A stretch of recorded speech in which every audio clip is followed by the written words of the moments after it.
Hello student, welcome to online Hindi classes. बच्चों, पहले मैंने आपको पिछले क्लास में मनुष्यता पोएम पढ़ाई। आज हम जो है हिंदी सेकंड पढ़ेंगे और हिंदी सेकंड का जो लेसन है आपका वो आज मैं पढ़ाऊंगी आपको वचन।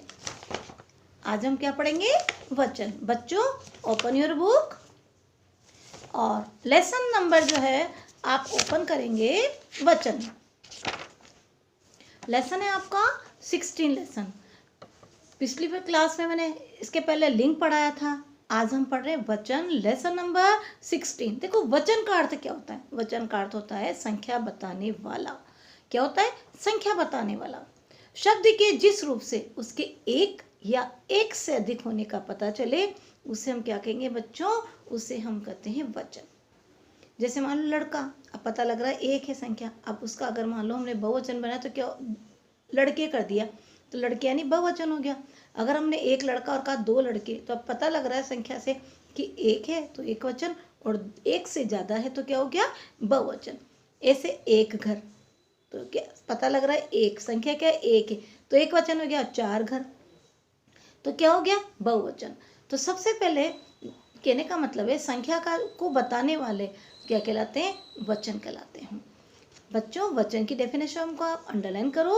शब्द के जिस रूप से उसके एक या अनेक का बोध होता है उसे क्या कहेंगे बच्चों? वचन। यानी शब्द के जिस रूप से एक या एक से अनेक का बोध होता है उसे हम वचन कहते हैं। देखो बच्चों, फर्स्ट क्लास से आप वचन पढ़ते आ रहे हो, डेफिनेशन सेम है। वचन के कितने प्रकार होते हैं? वचन के दो प्रकार होते हैं, एक वचन और बहुवचन। अब सबसे पहले हम एक वचन की परिभाषा पढ़ेंगे। देखो, नाम से ही पता लग रहा है एक वचन यानी शब्द के जिस रूप से एक होने का बोध होता है उसे क्या कहेंगे? एक वचन कहेंगे। जैसे हमने कहा सीमा, राम, गाय, दिल्ली, बूंदी, कबूतर आदि, तो पता लग रहा है कि एक है संख्या। अब बहुवचन, शब्द के जिस रूप से एक से अधिक होने का बोध हो उसे क्या कहेंगे बच्चों? बहुवचन कहेंगे। लड़के, लड़कियां, मक्खियां, है ना, ये सब रोटियां, ये सब क्या है बच्चों? बहुवचन है। एग्जाम्पल बता रही हूँ मैं, लड़कियां पढ़ रही है, पता लग रहा है वाक्य में बहुवचन का है लड़कियां, और लड़की पढ़ रही है क्या है? एक वचन। हम रोटियां खा रहे हैं और मैं रोटी खा रहा हूँ। अब मैं खा रहा हूँ, मैं किसके लिए आता है? एक के लिए आता है, तो मैं रोटी खा रहा हूँ क्या हो गया? एक वचन। वह चित्र सुंदर है और ये चित्र सुंदर है। अब देखो, ये चित्र सुंदर है, यह चित्र सुंदर है और ये चित्र सुंदर है। अभी क्या हो गया? प्लूरल हो गया, बहुवचन हो गया। इसके बाद में देखेंगे आप संज्ञा, सर्वनाम या विशेषण शब्द द्वारा वचन की पहचान की जाती है। अब आप ये बताएंगे कि संज्ञा, सर्वनाम और विशेषण के द्वारा किसकी पहचान की जाती? वचन की पहचान की जाती है। जैसे हमने बोला वह गा रहा है, अब देखो वह किसके लिए आता है? एक के लिए आता है तो एक वचन हो गया। और वे गा रहे हैं, वे किसके लिए आता है? बहुवचन के लिए आता है, तो पता लग गया ना संज्ञा। अब वे क्या है? बहुवचन है, तो पता लग गया बहुवचन है। तो किससे पता लगता है बच्चों? संज्ञा से, सर्वनाम से और विशेषण शब्द द्वारा हमें वचन की पहचान की जाती है। संज्ञा, सर्वनाम और विशेषण के द्वारा किसकी पहचान की जाती है? वचन की। इस लाइन को आप अंडरलाइन करो। नेक्स्ट देखेंगे आप, पुजारी पूजा कर रहा है। अब पुजारी पूजा कर रहे हैं, अब देखो कर रहे हैं, पता लग रहा है कर रहे हैं, तो ये क्या हो गया? बहुवचन। और कर रहा है क्या हो गया? एक वचन। बालिका सो रही है और बालिक सो रहे हैं, अब रहे हैं क्या है? बहुवचन है। घोड़े पर सवार जा रहा है, एक वचन है। घोड़ों पर सवार जा रहे हैं, ये क्या है? बहुवचन। पुजारी, बालक, सवार शब्दों में इनके एक वचन या बहुवचन होने का पता नहीं लगता। देखो, पता नहीं लग रहा क्योंकि दोनों वचनों का एक ही रूप एक ही है, लेकिन वचन की पहचान या किसके द्वारा हो रही है? क्रिया के द्वारा हो रही है। जैसे पूजा कर रहा है, सो रहा है, जा रहा है, एक वचन है, लेकिन पूजा कर रहे हैं, सो रहे हैं, जा रहे हैं, क्रिया के द्वारा पहचान हो रही है ना। क्योंकि बहुत सी बार ऐसे वाक्य आ जाते हैं जिनको पहचान नहीं पाते कि एक वचन है, बहुवचन है, तो हम क्या करेंगे? संज्ञा, सर्वनाम, विशेषण और क्रिया के द्वारा भी हम पहचान सकते हैं। टर्न योर पेज बच्चों। अब ये आपका मोस्ट इंपॉर्टेंट है, पेपर में ये क्वेश्चन आता है कि वचन की पहचान किसके द्वारा भी हो सकती है, क्रिया के द्वारा। संज्ञा, सर्वनाम, विशेषण और क्या है बताया मैंने, क्रिया। तो ये टर्न पेज 96 पेज पे आओ, फर्स्ट लाइन को अंडरलाइन करो, वचन की क्रिया द्वारा भी पहचान हो सकती है।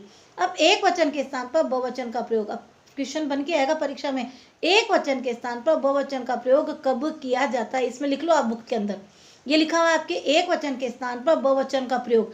इसके बाद आप पेंसिल से बुक में लिख लो कब किया जाता है और क्वेश्चन मार्क लगा लो। एक क्वेश्चन बन गया आपका। फर्स्ट क्वेश्चन क्या बना, वचन किसे कहते हैं, इसके कितने भेद होते हैं। ये क्वेश्चन आप कॉपी के अंदर कर लेंगे, ठीक है। वचन किसे कहते हैं, इसके कितने भेद होते हैं। तो आप सबसे पहले वचन की डेफिनेशन लिखेंगे, फिर वचन की जो टाइप्स है, एक वचन और बहुवचन, दो है ना, दोनों की परिभाषा लिखेंगे और एग्जाम्पल लिखेंगे। क्वेश्चन नंबर 1 आपका कंप्लीट हो गया है। अब क्वेश्चन नंबर 2 ये भी कॉपी के अंदर करेंगे कि एक वचन के स्थान पर बहुवचन का प्रयोग कब किया जाता है। बुक के अंदर लिख लो ये कब किया जाता है। अब देखो दो कंडीशन है, एक तो होता है आदर देने के लिए, कब किया जाता है एक वचन के स्थान पर बहुवचन का प्रयोग, आदर देने के लिए। जैसे मान लो आदर देने के पिताजी हैं, मेरे पिताजी ऑफिस जा रहे हैं, तो पिताजी को आदर दिया ना, जा रहे लगाया। गांधी जी हमारे राष्ट्रपिता हैं, हे पे बिंदी लगेगी। तो पहला आदर देने के लिए, दूसरा होता है अपना बड़प्पन बताने के लिए। तो एक वचन के स्थान पर बहुवचन का प्रयोग कब किया जाता है, फर्स्ट पॉइंट आदर देने के लिए, दूसरा पॉइंट अपना बड़प्पन बताने के लिए। तो पहला है आदर देने के लिए और दूसरा है अपना बड़प्पन बताने के लिए। अब देखो बच्चों, इसका एग्जाम्पल बता रही हूँ मैं। हम कर रहे हैं ना, आपको हमारी बात माननी ही चाहिए। हम कर रहे हैं ना, यहाँ पर हम जो है वैसे तो बहुवचन के लिए प्रयोग करते हैं, लेकिन यहाँ पर हम अपना बड़प्पन बता रहे हैं कि हम कर रहे हैं ना, आपको हमारी बात माननी चाहिए। हम कह रहे हैं ना, इसका ये उत्तर सही है। दूसरा वाक्य देखो, पुलिस कमिश्नर ने इंस्पेक्टर से कहा हम जा रहे हैं, आप बाद में आइए। अब देखो है तो एक वचन, लेकिन अपना बड़प्पन दिखाने के लिए इन्होंने क्या करा, हम का प्रयोग कर दिया। हम जा रहे हैं, आप बाद में आइए। तो दूसरा क्वेश्चन आपको कॉपी के अंदर करना है, एक वचन के स्थान पर बहुवचन का प्रयोग कब किया जाता है। मोस्ट डाल लो बच्चों, इस पे परीक्षा में आता है आपके। अब तीसरा पॉइंट आ रहा है आपका, सदा एक वचन में प्रयुक्त होने वाले शब्द। ये भी आपका मोस्ट है, इसको भी अंडरलाइन करो। कुछ शब्द ऐसे हैं जो सदा एक वचन में ही प्रयोग होते हैं। देखो पहला है आकाश, धरती, दूध, घी, दही, सत्य, असत्य, वर्षा, पानी, सदा एक वचन में प्रयोग होंगे। इनको अंडरलाइन कर लो पूरों को। क्वेश्चन आएगा, पीछे क्वेश्चन है आपका कि सदा एक वचन में प्रयुक्त होने वाले 5 शब्द लिखिए, तो याद कर लेना। देखो सबसे पहले अपन कैसे याद करेंगे, देखो रिलेटेड शब्द याद करो। ऊपर क्या है, आकाश, ठीक है, आकाश हो गया। आकाश से क्या होती है, वर्षा हुई। वर्षा होती है तो क्या बरसता है, पानी बरसता है। देखो 3 शब्द अपना आप हो गया, आकाश हो गया, वर्षा हो गया, पानी हो गया, ठीक है।